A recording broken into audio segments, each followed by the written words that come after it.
A palavra que permeia a vida e a história. Naquele tempo, disse Jesus às multidões: quando vedes uma nuvem vinda do ocidente, logo dizeis que vem chuva, e assim acontece.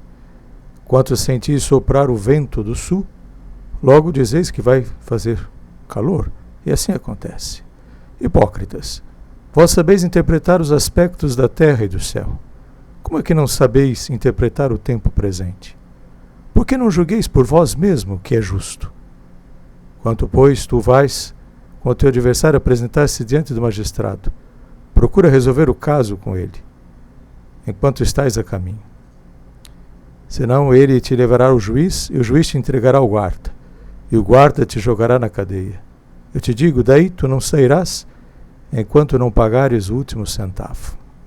Hoje nos reunimos com a comunidade de Lucas, Lucas, de fato, provoca, a partir de algumas cenas e de algumas imagens, sua comunidade a perceber que ela é muito capaz de fazer interpretações práticas para a agricultura, para a vida diária, mas é uma comunidade incapaz de discernir por si.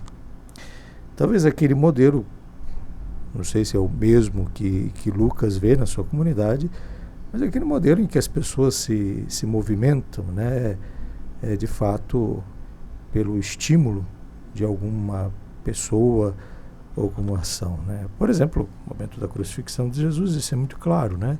Crucifica e toda a multidão junto crucifica.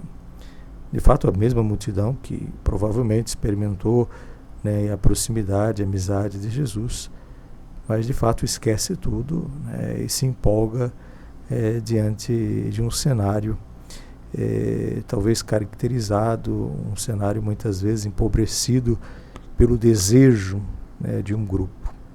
E isso na história é uma coisa que parece que se repete sempre.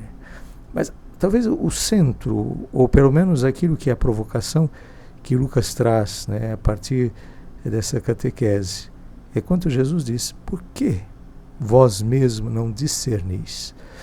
De fato, o discernimento é uma coisa angustiante. De fato, a gente muitas vezes não quer tomar uma decisão, prefere que o outro tome, ou assumimos o partido de outro, do que, de fato, fazer uma investigação e concluir, não com aquilo que ouvimos dizer, mas, de fato, com questões práticas, no sentido de documentações. De fato, a gente se empolga demais com a mídia, uma coisa muito simples, uma coisa muito simples. Não falamos de coisas grandes, mas havia uma chamada na TV, que dizia que a padroeira de Badibacite era Santa Ana, mas mostrava a imagem do Imaculado Coração de Maria. Coisa muito básica, Imagina só, em outros contextos, com situações mais delicadas ou situações que podem mudar a história, quanta coisa que talvez não existe.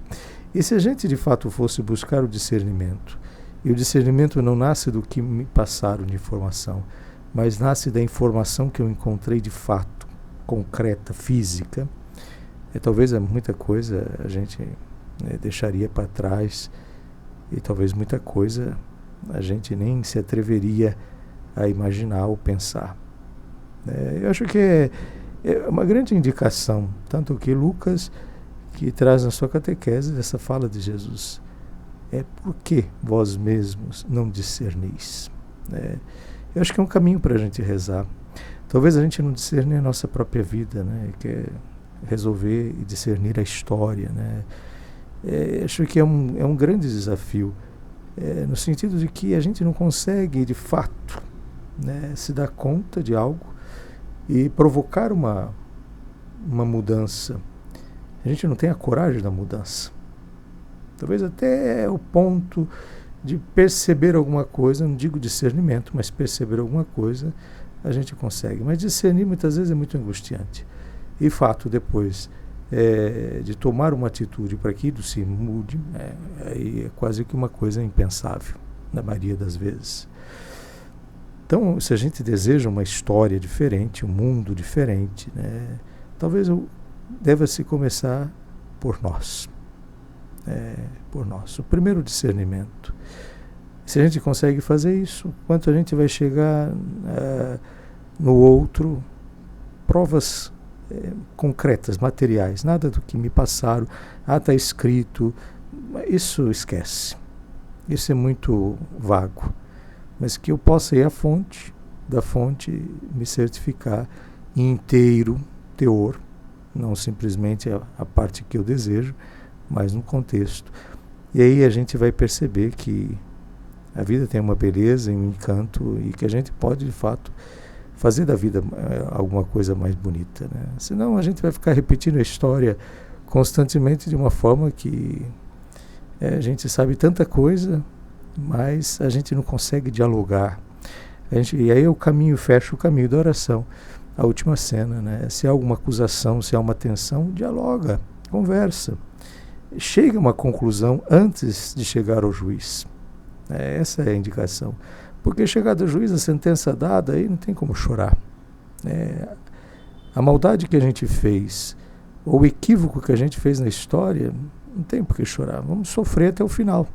Agora, se no meio do caminho a gente consegue, de fato, chegar a uma conclusão, é um ponto, né?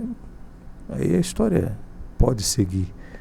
A história pode ter beleza, a história pode ter força, né? Senão, volto a insistir, a história sempre fica fraca, a história sempre fica incapaz, porque não há diálogo, porque não há discernimento, porque não há coragem de mudança. Isso é cada um de nós. Não é o vizinho, não é quem está ao meu lado, mas acho que isso começa com a gente. E depois, se a gente faz uma experiência bonita nesse campo, com certeza desperta ao do lado alguma coisa para que ele também, né, se provoque a uma experiência, né? Uma experiência de lucidez, de discernimento e coragem, né, de uma nova história. Ave Maria, cheia de graça, o Senhor é convosco, bendita sois vós entre as mulheres, e bendito é o fruto do vosso ventre, Jesus. Santa Maria, Mãe de Deus, rogai por nós, pecadores, agora e na hora de nossa morte. Amém. Rogai por nós, Santa Mãe de Deus, para que sejamos dignos das promessas de Cristo.